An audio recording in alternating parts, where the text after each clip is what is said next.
Hello viewers, competitive exam of WB YouTube চ্যানেলে তোমাদেরকে স্বাগত। তোমরা সকলেই জানো যে আমরা ডাব্লিউবিপিএসসি 4 এসআই ক্লার্কশিপ এবং মিসলেনিয়াস এক্সামের জন্য ম্যাথের প্র্যাকটিস ক্লাস করে আসছি। এ যাবৎ আমাদের 35টে ক্লাস হয়ে গিয়েছে, আজকে আমাদের 36 নম্বর ক্লাস। এই ক্লাসেও আমরা টোটাল 10টা কোশ্চেন দেখব, যেগুলো পরীক্ষার জন্য খুবই ইম্পর্টেন্ট। প্রথম কোশ্চেনে সরাসরি চলে যাব। প্রথম যেটা কোশ্চেন রয়েছে যে রাম কিছু পরিমাণ টাকা একটি কোম্পানিতে 12% সরল সুদে 4 বছরের জন্য এবং একই পরিমাণ টাকা ব্যাংকে 15% সরল সুদে 5 বছরের জন্য রাখলো। যদি সুদের পার্থক্য 1350 টাকা হয়, তবে প্রতি ক্ষেত্রে জমা টাকার পরিমাণ কত? মানে প্রতি ক্ষেত্রে একই টাকা তিনি জমা রেখেছেন। এইবার কিছু পরিমাণ টাকা একটা কোম্পানিতে 12% সরল সুদে রেখেছেন, আর কিছু পরিমাণ টাকা 15% সুদে 5 বছরের জন্য রেখেছেন ব্যাংকে। কোম্পানিতে রেখেছে 4 বছরের জন্য, ব্যাংকে রেখেছে 5 বছরের জন্য, তার মানে ব্যাংকে সুদটা বেশি পাবে। তাহলে এই ব্যাংকের সুদের থেকে কোম্পানির যে সুদ, তার বিয়োগফল বলা রয়েছে 1350 টাকা। এবার কোশ্চেনে বলেছে যে প্রতি ক্ষেত্রে জমা টাকার পরিমাণ কত। ধরলাম প্রতি ক্ষেত্রে জমা টাকার পরিমাণ এক্স টাকা। তাহলে এক্স টাকা যদি হয়, তাহলে ব্যাংকে তিনি কত টাকা পাবেন? P into T. টি কত? 5। আর কত? 15% ডিভাইডেড বাই 100 মাইনাস, তারপরে এক্স টাকা তিনি কোথায় লেগিয়েছেন? কোম্পানিতে কত পার্সেন্ট হারে? 4 বছর 12% হারে, ডিভাইড বাই 100 করলাম। এই দুটোর পার্থক্য দেওয়া রয়েছে 1350, তো 1350 লিখলাম। এইবার 100 লসাগু করলাম নিচে, তাহলে এখানে কত হচ্ছে? 5 15 75x minus 4 12 48x equals to 1350 লিখলাম। তারপরের লাইনে কী হবে? এই 75x থেকে যদি 48x বাদ দিই, তাহলে কত হবে? এখানে 7, এখানে 2, 27। 27x এর মান 27x by 100 is equal two হচ্ছে 1350। এবার 27 দিয়ে 135কে যায় কি যায় না সেটা একবার দেখতে হবে। 27 দিয়ে 5, হ্যাঁ 5 বার যাচ্ছে এটা দিয়ে, মানে 50। 27 দিয়ে 1350 কাটলে 50 হয়। তাহলে এক্সের মান কত হচ্ছে? 50 ইন্টু 100। 50 ইন্টু 100 করলে কত হবে? 5000 টাকা। অপশন নম্বর বি আমাদের সঠিক অ্যান্সার হয়ে যাবে, 5000। নেক্সট কোশ্চেনে আমরা চলে যাব 2 নম্বর কোশ্চেন। 2 নম্বর কোশ্চেন কী বলেছে? এক ব্যক্তি 100 টাকায় 20টি আপেল বিক্রি করে 20% লাভ করে। 100 টাকায় কয়টি আপেল তিনি কিনেছিলেন? মানে এক ব্যক্তি 100 টাকায় 20টি আপেল বিক্রি করে 20% লাভ করে। তার মানে ধরলাম যে 20টি আপেলের দাম এক্স টাকা, ধরলাম 20টি আপেলের দাম এক্স টাকা। এই এক্সের উপর যখন সে 20% লাভ করে, 20% লাভ মানে 120/100, তখন সে কত টাকায় বিক্রি করে সেটা? 100 টাকায়।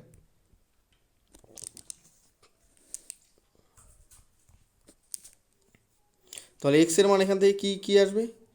এই শূন্য কাটতে পারি, এখানে 6, এখানে 5, তাহলে 5 100 500, আর নিচে 6, 500/6। এটা কি? 20টি আপেলের ক্রয় মূল্য, কিন্তু সিপি। এক্সটা কী ধরেছিলাম? 20টি আপেলের সিপি ধরেছিলাম এক্স। তাহলে 20টি আপেলের ক্রয় মূল্য হচ্ছে 500/6 টাকা। বা আমরা এটাকে উল্টে কী লিখতে পারি? উল্টে আমরা এটাকে বলতে পারি যে 500/6 টাকায় পাওয়া যায় 20টি আপেল। 20টি আপেল বা 500/6 টাকায় আমরা কিনি 20টি আপেল, 20টি আপেল। এবার 1 টাকায় তাহলে কতটা কিনি? 20 ইন্টু 6/500, এতটি আপেল কিনি। এবার আমাদের কি বলেছে? 100 টাকায় কয়টি আপেল কিনেছিলেন? তাহলে 100 টাকায় কতটি আপেল কিনবে কীভাবে বের করব? 20 ইন্টু 6 ডিভাইডেড বাই 500 ইন্টু 100। 100 দিয়ে এটা কাটলে 5, 5 দিয়ে 20 কাটলে 4, 4 6 24। তাহলে এই 100 টাকায় কয়টা আপেল কিনেছিলেন? 24টি। অপশন নম্বর সি আমাদের সঠিক অ্যান্সার হয়ে যাবে। নেক্সট কোশ্চেনে আমরা চলে যাব 3 নম্বর। 3 নম্বর কোশ্চেন কী বলেছে? যে বৃত্তের ব্যাসার্ধ 1% বৃদ্ধি পেলে ক্ষেত্রফল কত বৃদ্ধি পাবে? তাহলে বৃত্তের ব্যাসার্ধ মানে আর বৃত্তের ক্ষেত্রফলের সূত্র কি? পাই আর স্কোয়ার। তার মানে পাইটা সবসময় কনস্ট্যান্ট থাকছে, শুধুমাত্র আর এর মানটার জন্য ক্ষেত্রফলটাও চেঞ্জ হয়ে যাচ্ছে। তো ধরলাম প্রথমে বৃত্তের ক্ষেত্রফল ধরলাম 100। প্রথমে বৃত্তের ক্ষেত্রফল কত ছিল? আর, এটাকে R1 ধরলাম। পরে ক্ষেত্রফল 1% বৃদ্ধি পেয়েছে, মানে R2 কত হবে? 101। তাতে ক্ষেত্রফল কত বৃদ্ধি পেয়েছে বলবে। তাহলে R1 যখন ব্যাসার্ধ, তখন ক্ষেত্রফল কত? পাই আর স্কোয়ার, মানে পাই 100 স্কোয়ার। 100 স্কোয়ার যখন লিখবো তার মানে কী হবে পাই ইন্টু 1000, চারটা জিরো মানে 10,000। আর যখন ব্যাসার্ধ R2 101 তখন ক্ষেত্রফল কত হবে পাই ইন্টু 101-এর স্কোয়ার, এখানে 101 হয়ে যাবে। 101-এর স্কোয়ার, তাহলে 101-এর স্কোয়ার কত হবে 101-এর স্কোয়ার করলে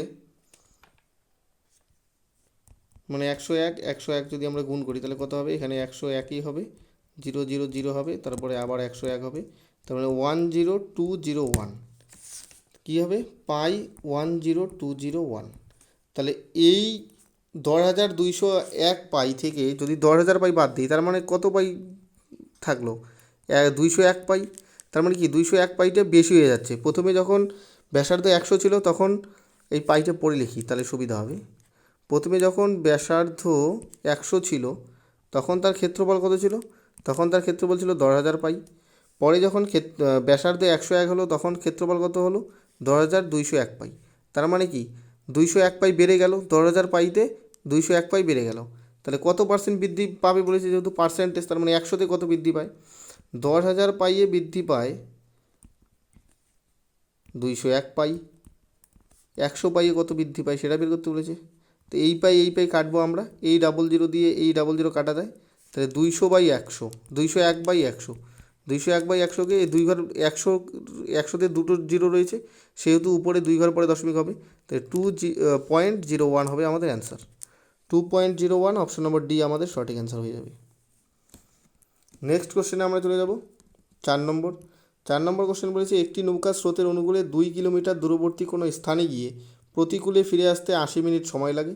স্রোতের বেগ 2 কিলোমিটার/ঘন্টা হলে স্থির জলে নৌকার বেগ কত কিলোমিটার।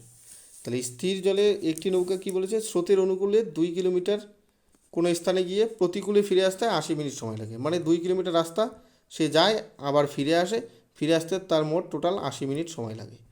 স্রোতের বেগ দেওয়া রয়েছে হচ্ছে 2 কিলোমিটার, স্রোত হচ্ছে 2 কিমি/আওয়ার। এবার নৌকার বেগ আমরা জানি না, নৌকার বেগটা বের করতে বলেছে, নৌকার বেগ ধরলাম আমরা x কিলোমিটার/আওয়ার। তাহলে স্রোতের অনুকূলে বেগ কত হবে, অনুকূলে বেগ হবে x + 2 কিমি/আওয়ার। আর প্রতিকূলে বেগ কী হবে, প্রতিকূলে বেগ কী হয় নৌকার বেগ মাইনাস স্রোতের বেগ, তার মানে x - 2, এটা ইকুয়ালস টু দিয়ে দিই কিমি/আওয়ার। তাহলে স্রোতের অনুকূলে যায় সে 2 কিলোমিটার, তাহলে 2/x + 2, মানে স্রোতের অনুকূলে যেতে তার টাইম কত লাগে x + 2/x + 2। কারণ কি আমরা জানি হচ্ছে time is equal to distance by speed. তাহলে স্রোতের অনুকূলে যখন যায় তখন সে কত কিলোমিটার যায় 2 কিলোমিটার, ডিস্টেন্সটা 2, নিচে স্পিডটা বসাবো, স্পিড কত অনুকূলে বেগ হচ্ছে x + 2, সেই জন্য এটা লিখলাম প্লাস। যখন সে প্রতিকূলে যায় তখনও 2 কিমি যায়, তখন বেগ কত, তখন স্পিড হচ্ছে x - 2, এতে করে তার মোট কত সময় লাগে 80 মিনিট। 80 মিনিটকে যেহেতু সবগুলি কিমি/ঘন্টা আছে তাহলে 80 মিনিটকে আমরা ঘন্টায় পরিণত করি, 80/60 করে নিলাম। এবার এই 0 20 দিয়ে একবারে কাটবো, 3 × 20 = 60, 4 × 20 = 80। এবার যদি x + 2 আর x - 2 এর লসাগু নেই তাহলে এখানে কি হচ্ছে x + 2, এখানে হচ্ছে x - 2, তাহলে এখানে কি হবে 2 দিয়ে x - 2কে গুণ হবে, তাহলে কী হবে 2x - 4, তারপর এই 2 দিয়ে এই x + 2কে গুণ হবে, এই 2 দিয়ে x + 2, তার মানে প্লাস 2x + 4 ইকুয়ালস টু কত হচ্ছে 4/3, এটা হচ্ছে। তো আমি এটাকে মুছে দিচ্ছি, নাহলে এটার জায়গাটা হচ্ছে না।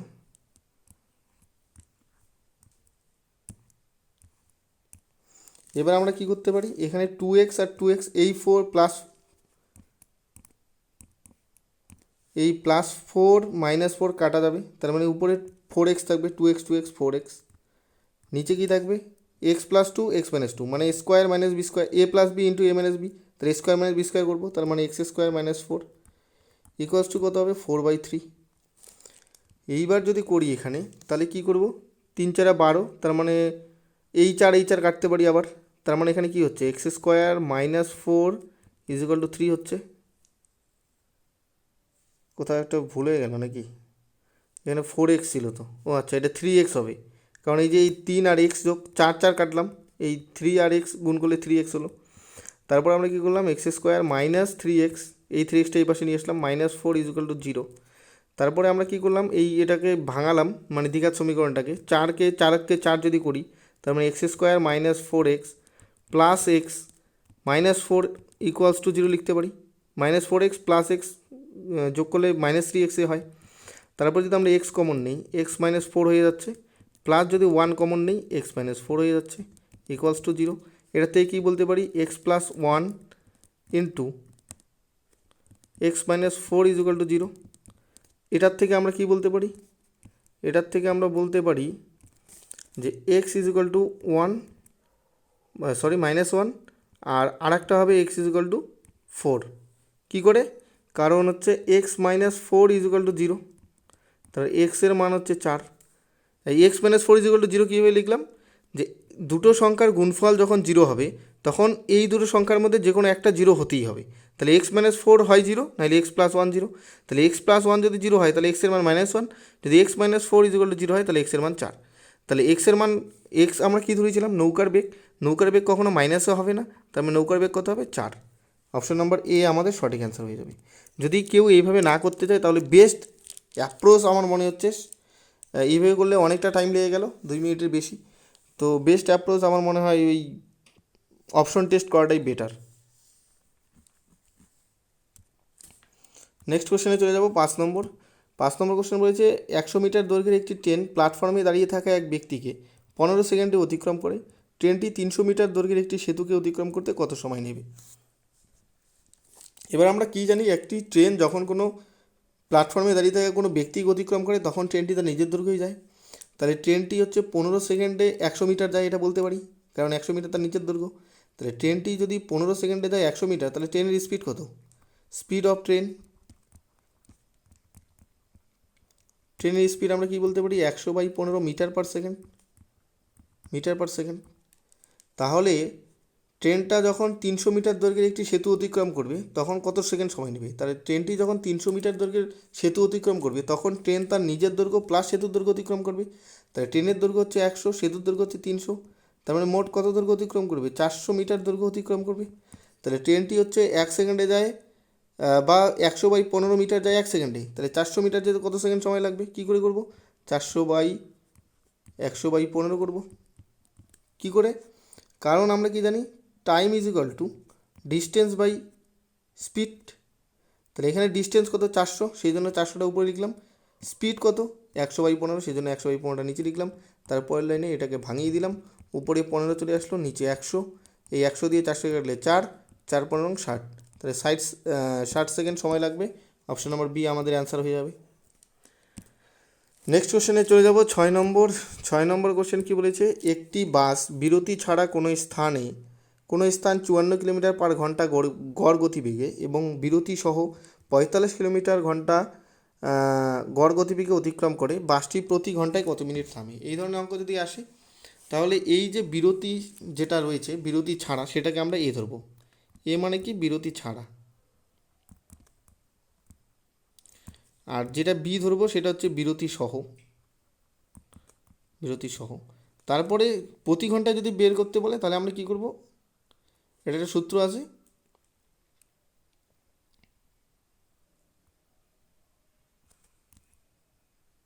সেটা হচ্ছে a-b/b × 60। যেহেতু প্রতি ঘন্টায় বলেছে a-b/b × 60, তাহলে এ এর মান কত? এখানে এ এর মান হচ্ছে 54, বি এর মান কত? 45, নিচে বি মানে কত? 45 × 60 করলাম। তাহলে 45, 54 থেকে 45 বাদ দিলে 9, 9/45 × 60, 9 দিয়ে 45 কাটলে 5, 5 দিয়ে 60কে কাটলে 12, তার মানে কি 12 মিনিট প্রতি ঘন্টায় থামে। অপশন নম্বর সি আমাদের অ্যান্সার হয়ে যাবে। সূত্রটা কি? a-b/b × 60। নেক্সট কোশ্চেনে চলে যাব, 7 নম্বর। 7 নম্বর বলেছে একটি পাইপ দিয়ে একটি চৌবাচ্চা পূর্ণ হতে 9 ঘন্টা সময় লাগে। এটা তলদেশে, হ্যাঁ তলদেশে একটি ছিদ্র থাকায়, আমি লিখতে পারছি না, তলদেশে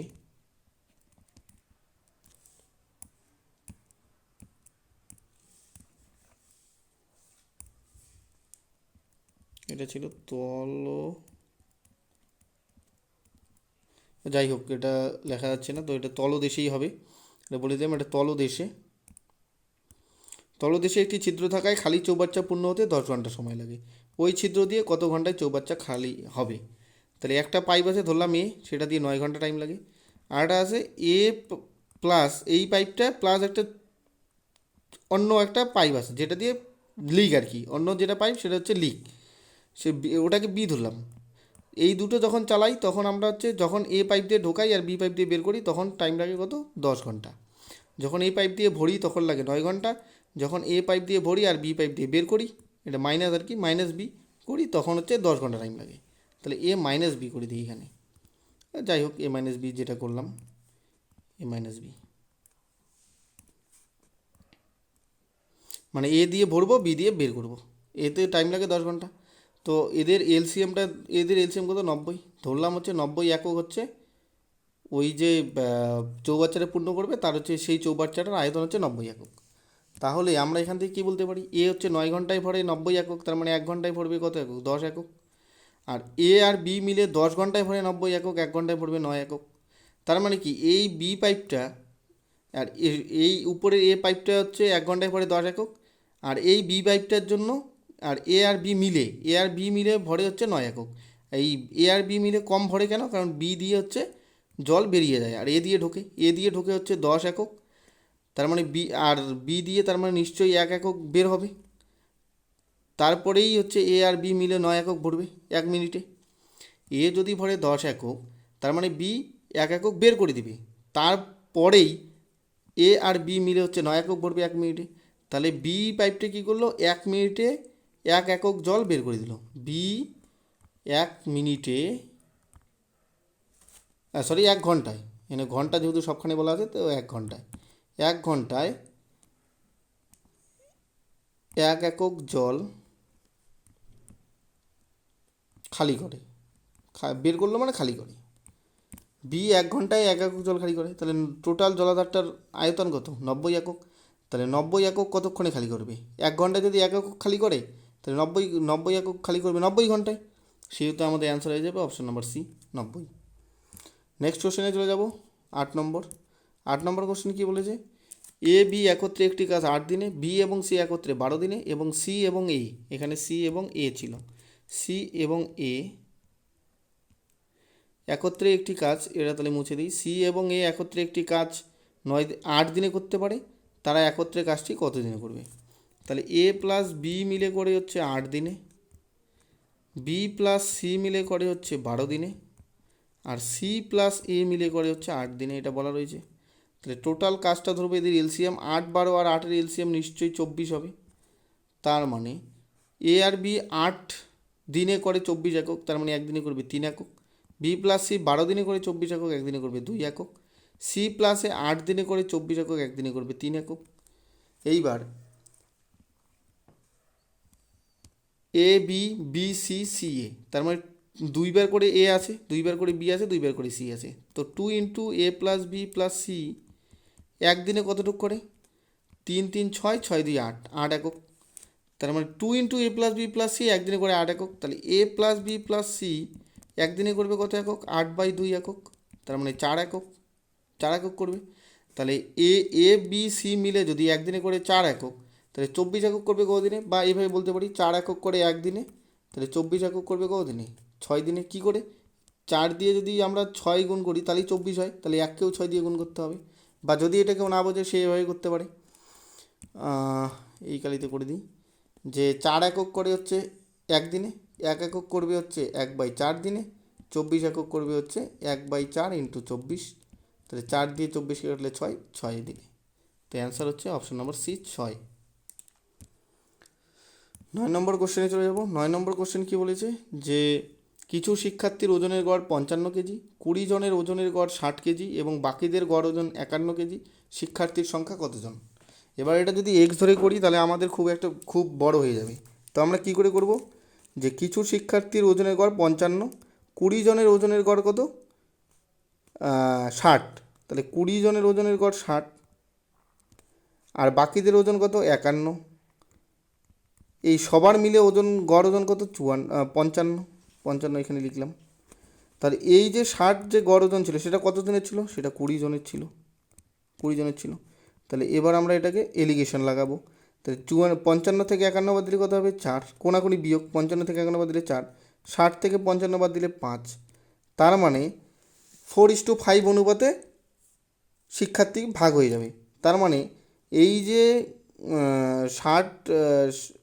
60 কেজি গড় ওজন এবং 51 কেজি গড় ওজনের যে শিক্ষার্থীর সংখ্যা, তাদের অনুপাত হচ্ছে 4:5। তাহলে 60 কেজি ওজনের শিক্ষার্থী কতজন ছিল? 20 জন। এখানে 20 কীভাবে আসলো? 4কে যদি আমরা 5 দিয়ে গুণ করি তাহলেই 20 আসে। তাহলে 60 কেজি ওজনের 60 কেজি গড় ওজন এমন শিক্ষার্থীর সংখ্যা যদি 20 জন হয়, তাহলে 51 কেজি গড় ওজন এমন কতগুলো শিক্ষার্থী আছে কীভাবে বের করব? এই 4 দিয়ে যেহেতু গুণ করে, 4কে যদি 5 দিয়ে গুণ করে 20 হলো, সেহেতু এই 5কেও আমরা 5 দিয়ে গুণ করব, কারণ এখানেও 5 দিয়ে গুণ করেছি, এখানেও 5 দিয়ে গুণ করবো, 5 × 5 = 25। তাহলে 25 জন ছাত্রের গড় ওজন 51 বেরোলো, 20 জন ছাত্রের গড় ওজন 60 বেরোলো। তাহলে টোটাল ছাত্র বের করতে বলেছে, টোটাল শিক্ষার্থী। তাহলে এখানে হচ্ছে 20, এখানে হচ্ছে 25। তাহলে টোটাল শিক্ষার্থী কত? 20 + 25, তাহলে 45। তার মানে আমাদের অ্যান্সার অপশন নম্বর বি।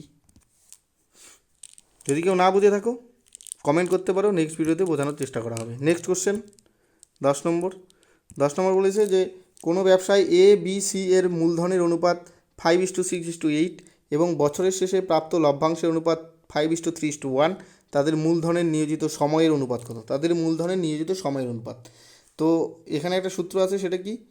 যে মূলধন ইন্টু সময় ইকুয়ালস টু লভ্যাংশ। মানে যার যত মূলধন বেশি আর যে যত বেশি সময়ের জন্য ইনভেস্ট করবে তার লভ্যাংশ তত বেশি হবে। মূলধন ইন্টু সময় ইজুকাল টু লভ্যাংশ। এখানে আমাদের কী বের করতে বলছে? সময়ের অনুপাত বের করতে বলছে। তো সময় ইজুকাল টু কী হবে? লভ্যাংশ বাই সময় ইজুকাল টু কী হবে? লভ্যাংশ বাই মূলধন।